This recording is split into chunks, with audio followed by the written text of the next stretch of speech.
kita menemukan rahasia kekayaan sejati yang tersembunyi dalam kepapaan Yesus Kristus. Mari kita telaah bersama bagaimana kemurahan hatinya membuka pintu menuju kekayaan rohaniah yang sesungguhnya. Judul pembahasan kali ini, kisah luar biasa di 2 Korintus 8 ayat 9, ketika kekayaan dapat ditemukan dalam kepapaan atau kemiskinan. Nah, 2 Korintus 8 ayat 9, karena kamu telah mengenal kasih karunia Tuhan kita Yesus Kristus, bahwa Ia yang oleh karena kamu menjadi miskin, sekalipun Ia kaya, supaya kamu menjadi kaya oleh karena kemiskinannya.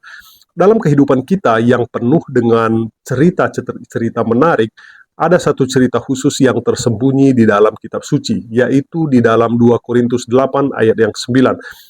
Dalam pembahasan kali ini, saya akan membahas makna di balik kata-kata ini yang membicarakan tentang kekayaan dan kebijaksanaan Yesus Kristus. Nah, ceritanya begini, Yesus yang kaya menjadi miskin. Imajinasikan sebentar, Yesus sebagai Tuhan yang kaya, namun ada saatnya Dia memilih untuk hidup sederhana di tengah dunia kita yang penuh dengan masalah dan penderitaan.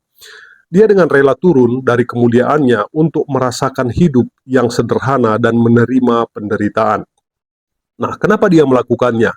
Nah, pertanyaannya mungkin muncul, kenapa Yesus mau menjadi miskin? Jawabannya ada di ayat tersebut.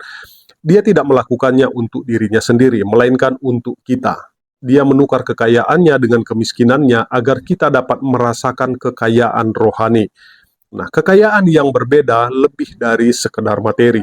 Yang menarik di sini, kekayaan yang dimaksudkan bukan hanya sebatas harta atau uang. Meskipun itu juga penting, tetapi ada kekayaan lain yang lebih mendalam.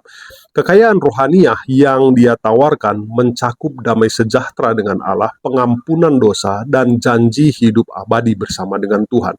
Nah, pelajaran untuk kita sederhana dan ikhlas dalam memberi.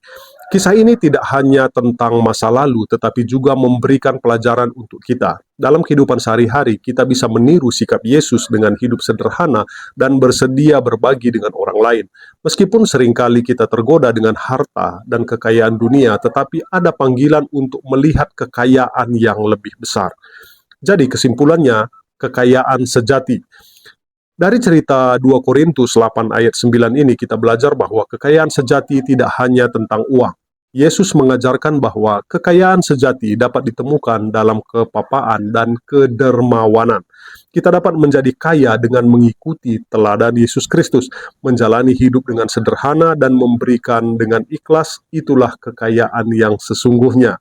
Nah, ketika kita memberi, nah di sana ada damai, ada sukacita tersendiri yang kita rasakan. Oke, saya Cornelius Ginting mengucapkan terima kasih.